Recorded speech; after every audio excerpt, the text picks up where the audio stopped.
ચાલો મિત્રો, ત્યાર પછીનો દાખલો નંબર F ધોરણ 5 ની અંદર છે. ગણિતમાં એક જ ચેપ્ટર હજી ચાલુ છે આપણું, 10મો અને 100મો ભાગ. એનો દાખલા નંબર F. એ શું શીખવે છે જુઓ કે કિરણ 200 રૂપિયા લઈને ખરીદી માટે ગયો. હવે જે કિરણ છે એની પાસે 200 રૂપિયા છે અને એ કોઈ પણ દુકાને ખરીદી કરવા માટે જાય છે. નીચેનું બિલ જુઓ, આ બિલ જુઓ બધા, કે એને 1 સાબુ લીધો, 1 કિલોગ્રામ લીલા ચણા લીધા, 250 ગ્રામ ચા અને 1 લીટર કોપરેલ લીધું. બરોબર. દુકાનદાર દર્શાવેલ કિંમતમાં યોગ્ય જગ્યાએ દશાંશ ચિહ્ન મૂકવાનું ભૂલી ગયો. હવે આ જે રૂપિયાની કિંમત આપેલી છે એમાં તે દશાંશ ચિહ્ન મૂકતા ભૂલી ગયો છે. તો આપણે એ દશાંશ ચિહ્ન મૂકી અને નીચે નવું બિલ બનાવવાનું છે. તો એ દશાંશ ચિહ્ન મૂકવું કઈ રીતે એની આપણને સમજ હોવી જોઈએ. તો એની સમજ સાવ સિમ્પલ છે બાળકો, કે 1 રૂપિયો બરાબર 100 પૈસા. તો 100 પૈસા હોય તો જો પેલી કિંમત છે આપણી કઈ છે, 1250 રૂપિયા. તો 1250 રૂપિયા કિંમત આપી છે. આમાં એ યોગ્ય જગ્યાએ દશાંશ ચિહ્ન મૂકતા ભૂલી ગયા છે. તો છેદમાં 100 જ કરવાના ડાયરેક્ટ. 6 શા માટે 100? તો કે ભાઈ 1 રૂપિયા બરાબર 100 પૈસા છે. તો આપણે આ કિંમત કઈ, 1 સાબુની કિંમત 1250 રૂપિયા તો ન જ હોય, આપણે બધા સમજી શકીએ.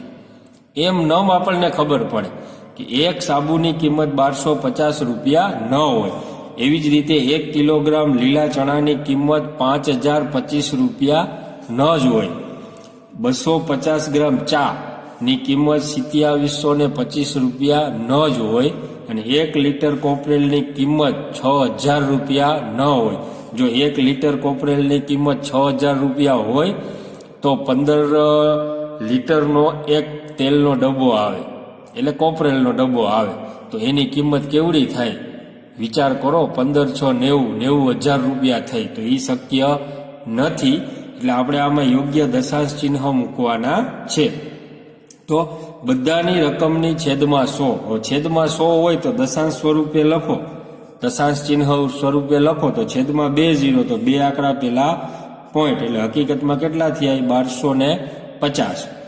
બીજી છે 5025 છેદમાં 100, તો એની 2 આંકડા પેલા પોઈન્ટ, એટલે કેટલા થયા 50.25. ત્રીજી છે 2725 છેદમાં 100, તો કેટલા થાય 27.25. બરોબર. પછી છે 6000 છેદમાં 100, 0 ઉડાડો તો હાલે પણ છેદમાં પોઈન્ટ મૂકી જ દેવાનો, એટલે 60.00 એટલે 60 રૂપિયા. આ રીતના દશાંશ ચિહ્ન મુકાય છે. એ રીતના દશાંશ ચિહ્ન મૂકી અને નવું બિલ બનાવવાનો પ્રયત્ન કરો. તો નવું બિલ જુઓ, સાબુની કિંમત કેટલી હતી 1250, પણ દશાંશ ચિહ્નમાં મૂકો તો 12.50 રૂપિયા. બરોબર. પછી લીલા ચણા એની કિંમત હતી 5025, પણ એની હકીકતમાં દશાંશ ચિહ્ન મૂકો તો 50.25 રૂપિયા. ત્યાર પછી ચાની કિંમત હતી 2725, પણ દશાંશ ચિહ્નમાં 27.25 રૂપિયા. અને કોપરેલ 1 લીટર કોપરેલની કિંમત 6000 રૂપિયા હતી, પણ દશાંશ ચિહ્નમાં મૂકો તો 60 રૂપિયા એની કિંમત થાય. તો કુલ આખું બિલ કેટલા રૂપિયાનું બન્યું? તો આખું બિલ બનશે 5 ને 5 10 0 વધી 1, 5 ને 1 6 ને 2 8 ને 2 10, 10 0 વધી 1, દશાંશ ચિહ્નની જગ્યાએ દશાંશ ચિહ્ન. 2 ને 1 3, 3 ને 7 10, 10 0 વધી 1, 1 ને 1 2, 2 ને 5 7 ને 2 9, 9 ને 6 15, એટલે કુલ કિંમત થઈ 150 રૂપિયા. એટલે કિરણ 200 રૂપિયા લઈને ખરીદી કરવા ગયો તો એમાંથી 150 રૂપિયાની તેમને ખરીદી કરી. તો આ રીતે દશાંશ ચિહ્ન મૂકી અને દાખલો ગણી શકીએ છીએ. તો ઉપરના દાખલાનો ટોટલ મારશું તો એનો ટોટલ 150 રૂપિયા નહીં થાય, એનો ટોટલ થશે વધારે. કેટલો થશે 0 વધી 1 10 એટલે 0 વધી 1 7 ને 3 10 0 વધી 1 1 ને 1 2 ને 5 7 ને 2 9 9 ને 6 15 એટલે કેટલી થાય 15,000 પણ દશાંશ ચિહ્ન મૂકવામાં આવે તો એની કિંમત થાય 150 રૂપિયા. હવે આપણે આગળના દાખલા શીખશું. ત્યાર પછી કે તાપમાનમાં થતા ફેરફાર. તાપમાન એટલે શું? ધારો કે આપણે શિયાળો, ઉનાળો, ચોમાસું 3 ઋતુઓ આવે છે. એમાં ચોમાસું હોય, શિયાળો હોય કે ઉનાળો હોય, દરેકના તાપમાનની અંદર ફેરફાર હોય. ધારો કે સવારે અલગ તાપમાન હોય, બપોર પછી અલગ તાપમાન હોય, સાંજે પણ અલગ તાપમાન હોય. એમાં તાપમાનમાં ફેરફાર. તમને પ્રશ્ન એ આપ્યો છે કે 16 જાન્યુઆરી 2008ના રોજ 16 જાન્યુઆરી 2008ના રોજ બપોરે 3 વાગ્યે દરેક શહેરનું તાપમાન નોંધવામાં આવ્યું હતું. તેના પરથી નીચેના પ્રશ્નોના જવાબ આપો. બરોબર. હવે આજે તાપમાનનો તમને ભારત દેશનો 16 દેશ આપ્યા છે કે 16 રાજ્યો આપ્યા છે. એ 16 રાજ્યોનું તાપમાન બપોરે 3 વાગ્યે કેટલું હતું 16 જાન્યુઆરીના રોજ એ અહીંયા નોંધવામાં આવ્યું છે. એમાં પેલું છે શ્રીનગર 8.1 અંશ સેલ્સિયસ. તમે તમારી ચોપડીની અંદર પાઠ્યપુસ્તકની અંદર જોઈ શકશો. જયપુર 23.2 અંશ સેલ્સિયસ, ભોપાલ 25.9 અંશ સેલ્સિયસ, મુંબઈ 35.1 અંશ સેલ્સિયસ, કોલકાતા 26.6 અંશ સેલ્સિયસ, ગુવાહાટી 24.8 અંશ સેલ્સિયસ, તિરુવનંતપુર 33.5 અંશ સેલ્સિયસ અને ચેન્નાઈ 29.9 અંશ સેલ્સિયસ. આ તાપમાન છે એ બપોરે 3 વાગ્યાનું છે. બપોરે 3 વાગ્યાનું તાપમાન અત્યારે નોંધીને તમને દીધું છે. બપોરે 3 વાગ્યે અને વહેલી સવારે 3 વાગ્યે તાપમાનમાં ફેરફાર હોય. કારણ કે વહેલી સવારે 3 વાગ્યે તાપમાન થોડું ઠંડુ હોય અને બપોરે 3 વાગ્યે તાપમાન થોડુંક ગરમ હોય. એટલે શિયાળો હોય તો પણ થોડુંક હુંફાળું તાપમાન હોય. તો આને ધ્યાનમાં રાખી અને આપણે નીચેના પ્રશ્નોના જવાબ દેવાના છે. તો એ નીચેના પ્રશ્નોના જવાબ એમાં પહેલું, બપોરે 3 વાગ્યે કયું શહેરનું તાપમાન સૌથી વધુ હતું અને તે જ સમયે કયું સ્થળ સૌથી વધુ ઠંડુ હતું? તો સામાન્ય વસ્તુ, તાપમાન વધુ હોવું અને ઠંડુ હોવું એ બે વસ્તુ અલગ. જો સૌથી ઠંડુ તાપમાન કયું કહેવાય? કે જે તાપમાનની અંદર કે જે તાપમાન સૌથી ઓછા અંશ સેલ્સિયસ ધરાવતું હોય એ તાપમાન સૌથી વધારે ઠંડુ કહેવાય. વધુ તાપમાન છે એ જોવાની જરૂર નથી. વધુ તાપમાન તો ગમે શહેરનું હોય. વધુ હોય એ ગરમ હોય અને ઓછું હોય એ સૌથી ઠંડુ હોય. ખાસ ધ્યાન રાખવાનું. સૌથી ઓછું તાપમાન હોય, ધારો કે એક ઉદાહરણ શીખવાડું તમને બધાને કે ભાઈ આ જે તાપમાન છે આપણને આપેલું હોય, એક જ મિનિટો.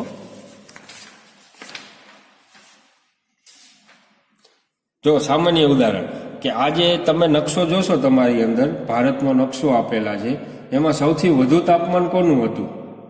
સૌથી વધુ તો કે 35 સેલ્સિયસ સૌથી વધુ તાપમાન છે મુંબઈનું. અને સૌથી ઓછામાં ઓછું તાપમાન કેનું છે? શ્રીનગરનું 8.1. એટલે સૌથી વધારે ઠંડુ કયું થયું? શ્રીનગર.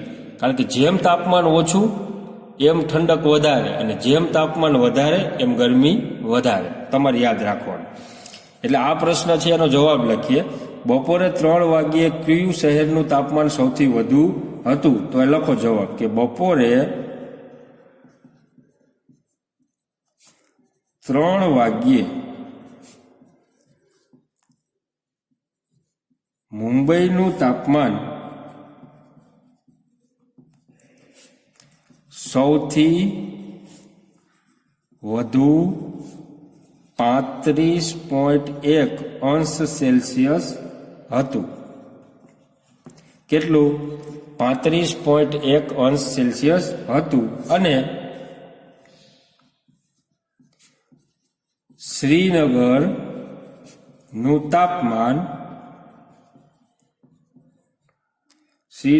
તાપમાન સૌથી ઓછું 8.1 અંશ સેલ્સિયસ હતું. એટલે સૌથી ઠંડુ કયું થયું? શ્રીનગર. અને સૌથી વધારે ગરમ કયું થયું? તો કે મુંબઈ.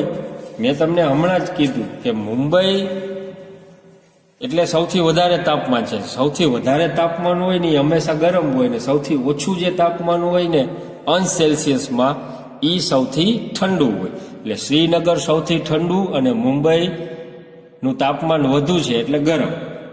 બીજો પ્રશ્ન, મુંબઈનું તાપમાન શ્રીનગરના તાપમાન કરતા કેટલું વધુ હતું?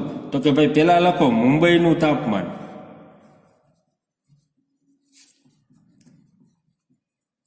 મુંબઈનું તાપમાન કેટલું હતું? તો કે ભાઈ 35.1 અંશ સેલ્સિયસ. અને કેટલું વધુ હતું એટલે વધારામાંથી ઓછું બાદ એટલે માઇનસ આવશે. શ્રીનગરનું તાપમાન માઇનસ શ્રીનગરનું તાપમાન 8.1 અંશ સેલ્સિયસ. બેની કરો બાદબાકી. અંશ સેલ્સિયસ એમને મૂકો. એકમાંથી એક જાય તો શૂન્ય એટલે પોઈન્ટના પોઈન્ટ. 5માંથી 8 ન જાય એટલે અહીંયા 10, અહીંયા 2. બરોબર. 15માંથી 8 જાય તો 7 અને 2ના 2 એટલે 27 અંશ સેલ્સિયસ તાપમાન વધારે હતું. તો જવાબ લખી નખાય. તો મુંબઈનું તાપમાન શ્રીનગરના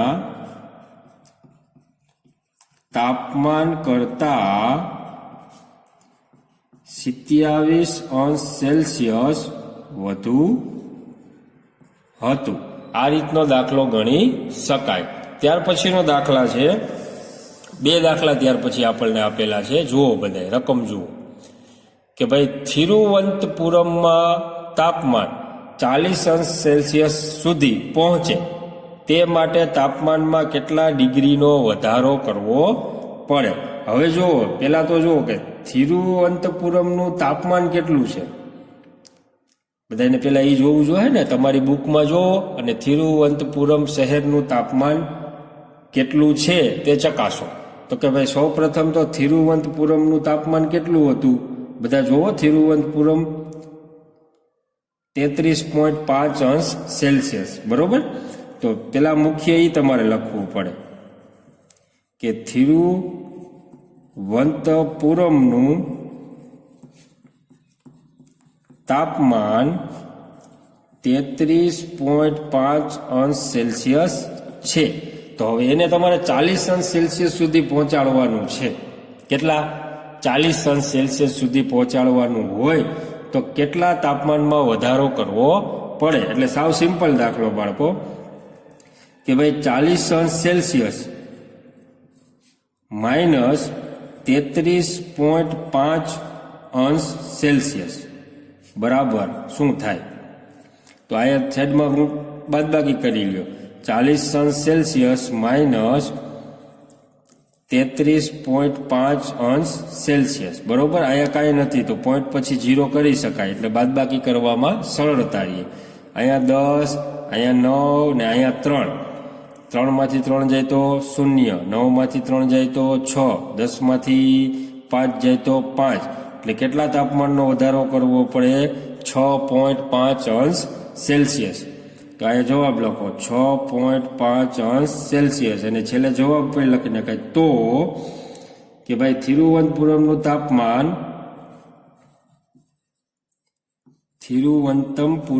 તાપમાન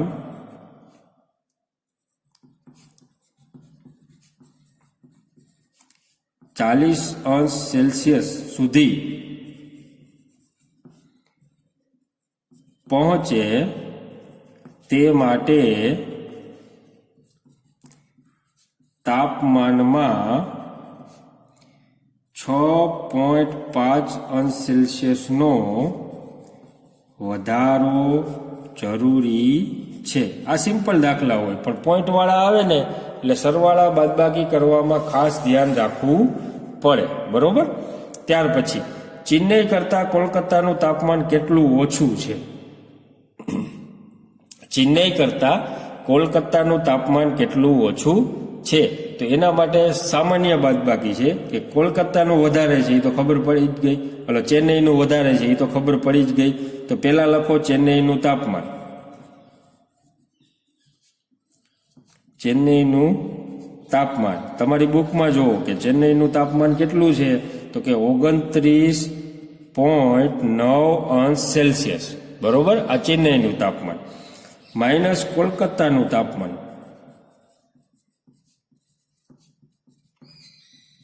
કોલકાતાનું તાપમાન કેટલું છે, તો કે ભાઈ 26.6 અંશ સેલ્સિયસ. બરોબર. તો હવે આ બેની બાદબાકી કરો. અંશ સેલ્સિયસ એમનેમ રાખવાના. 9 માંથી 6 જાય તો 3, પોઈન્ટના પોઈન્ટ 9 માંથી 6 જાય તો 3, અને 2 માંથી 2 જાય તો 0, એટલે કેટલું આવ્યું? 3.3 અંશ સેલ્સિયસ. બરોબર. તો છેલ્લે આપણે જવાબ પણ લખી શકીએ કે તો જવાબમાં શું લખાય, તો કે ચેન્નઈ કરતા કોલકાતાનું તાપમાન 3.3 અંશ સેલ્સિયસ ઓછું હતું. લખો ચેન્નઈ કરતા કોલકાતાનું તાપમાન 3.3 અંશ સેલ્સિયસ ઓછું છે. બરોબર. આ રીતના દરેક દાખલાઓ ગણી શકાય છે. હજી પણ આપણે દાખલા બાકી જ છે, તો જોઈએ આપણે. ચાલો હવે પ્રશ્ન નંબર 5 છે. આજ દિવસે સવારે 3 વાગ્યે, કેટલા વાગ્યે? સવારે 3 વાગ્યે પણ આ શહેરોના તાપમાન નોંધવામાં આવ્યા હતા. જે કોષ્ટકમાં દર્શાવેલ છે તેના આધારે પ્રશ્નોના જવાબ આપો. તો ઓલું આપણે જે આગળના દાખલા શીખા બાળકો, એ દાખલા હતા બપોરે 3 વાગ્યે કયું તાપમાન કયા શહેરનું હતું, અને હવે છે કે સવારે 3 વાગ્યે કયા શહેરનું તાપમાન કેટલું છે એ નોંધ તમારી સામે છે. તો પેલા જુઓ ચેન્નઈ. ચેન્નઈ હતું 21.1, મુંબઈ 19.0 અંશ સેલ્સિયસ, થિરુવનંતપુરમ 21.6 અંશ સેલ્સિયસ, કોલકાતા 13.1 અંશ સેલ્સિયસ અને ભોપાલ 9.8 અંશ સેલ્સિયસ, શ્રીનગર 1.3 અંશ સેલ્સિયસ, ગૌહાટી 12.8 અંશ સેલ્સિયસ અને જયપુર 10.2 અંશ સેલ્સિયસ. તો હવે તમે તમારી બુકની અંદર જોઈ શકશો કે ભાઈ દરેકના તાપમાનની અંદર ફેરફાર છે. દરેકના. તો કે મુંબઈનું બપોરે 3 વાગ્યે કેટલું હતું? 33.5 અંશ સેલ્સિયસ, અને સવારે 3 વાગ્યે 19 અંશ સેલ્સિયસ જ છે. મેં તમને પહેલા જ સમજાવ્યું હતું કે વહેલી સવારે થોડીક ઠંડક હોય કે નહીં? હા, અને બપોરે 3 વાગ્યાનું તાપમાન હોય હુંફાળું હોય, તડકો પણ હોય અને સામાન્ય ઠંડક પણ હોય, એટલે તાપમાનમાં ફેરફાર થઈ શકે છે. તો આના ઉપરથી આપણે આગળ પ્રશ્નોના જવાબ શીખશું. તો જો પહેલો પ્રશ્ન તમારી પાસે શું છે, તો કે સવારે 3 વાગ્યે કયા શહેરનું તાપમાન સૌથી ઓછું હતું? તો સામાન્ય વસ્તુ છે. આ તમે કોષ્ટક જોવો એટલે સૌથી ઓછું તાપમાન શ્રીનગરનું જ છે, કારણ કે સૌથી વધારે ઠંડો ત્યાં જ હોય છે શ્રીનગરમાં, કારણ કે બરફવાળો વિસ્તાર. તો જવાબમાં લખી શકાય કે સવારે 3 વાગ્યે શ્રીનગરનું તાપમાન સૌથી ઓછું હતું. કેટલું? તો કે 1.3 અંશ સેલ્સિયસ. સૌથી ઓછું તાપમાન 1.3 અંશ સેલ્સિયસ. ત્યાર પછી દાખલા નંબર 2 શું છે કે ચેન્નઈમાં સવારે 3 વાગ્યે માપેલ તાપમાન વચ્ચે કેટલો તફાવત હતો. ચેન્નઈમાં સવારે તાપમાન કેટલું હતું એ આપણે આગલા દાખલાની અંદર સવારનું તાપમાન તો તમારી સામે છે જ અને બપોરનું તાપમાન એ તમારી સામે છે જ. તો સૌ પ્રથમ જુઓ કે ચેન્નઈમાં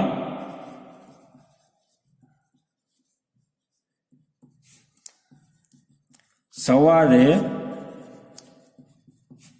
3 વાગ્યે માપેલું તાપમાન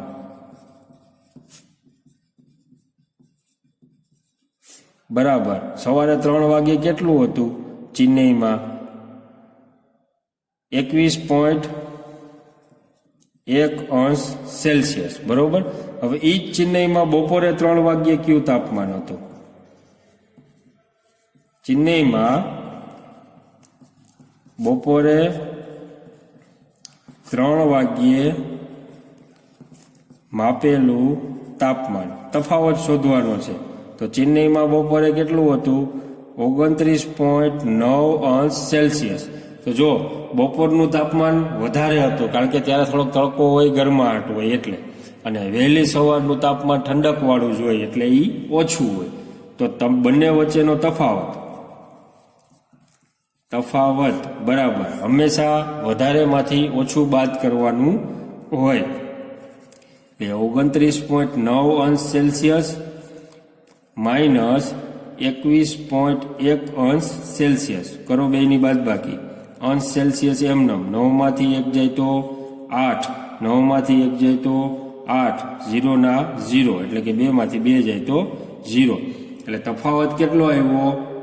8.8 અંશ સેલ્સિયસ. તો જવાબ લખી શકાય આમ. શું જવાબ લખશું? કે ચેન્નઈમાં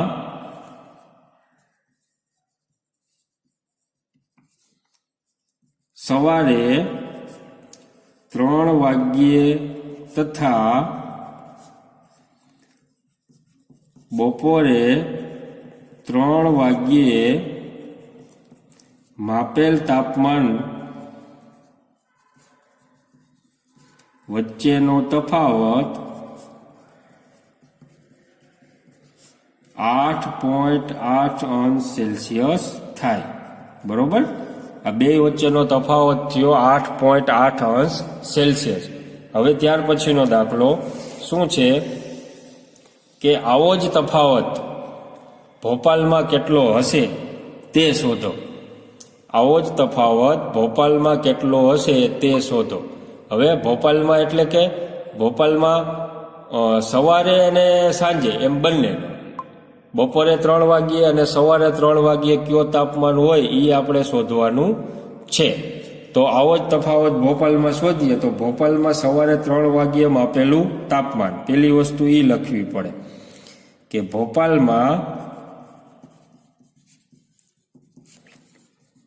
સવારે 3 વાગ્યે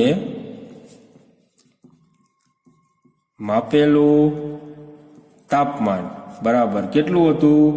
9.8 અંશ સેલ્સિયસ. આ સવારે 3 વાગ્યાનું તાપમાન છે. અને ભોપાલમાં બપોરે 3 વાગ્યે માપેલું તાપમાન બરાબર કેટલું હતું? 25.9 અંશ સેલ્સિયસ. તો આમ તફાવત જોઈએ આપણે. તફાવત બરાબર બધાને ખબર છે કે વધારેમાંથી ઓછું બાદ એટલે 25.9 અંશ સેલ્સિયસ માઇનસ 9.8 અંશ સેલ્સિયસ. કરો બાદબાકી. અંશ સેલ્સિયસ એમને મૂકો. 9 માંથી 8 જાય તો 1, પોઈન્ટના પોઈન્ટ, 5 માંથી 9 ન જાય એટલે અહીંયા 10, અહીંયા 1, 15 માંથી 9 જાય તો 6 અને 1 ના 1 એટલે કેટલો તફાવત આવ્યો? 16.1 અંશ સેલ્સિયસ. તો જવાબ પણ લખી શકાય કે ભોપાલમાં આ તફાવત 16.1 અંશ સેલ્સિયસ થાય. તો ભોપાલમાં આ તફાવત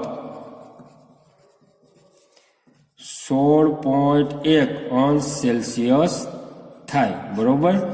અહીંયા આપણે આ ચેપ્ટરના તમામ દાખલાઓ પૂર્ણ થયા છે અને સાથે સાથે સ્વાધ્યાય પોથી પર પૂર્ણ થયેલ છે. તો હવે પછીનો જ્યારે આપણે વિડીયોનો વારો હશે ત્યારે આ ચેપ્ટરની યુનિટ ટેસ્ટ આવશે. બરોબર. અને ત્યાર પછી આપણે નવું ચેપ્ટરની શરૂઆત કરીશું.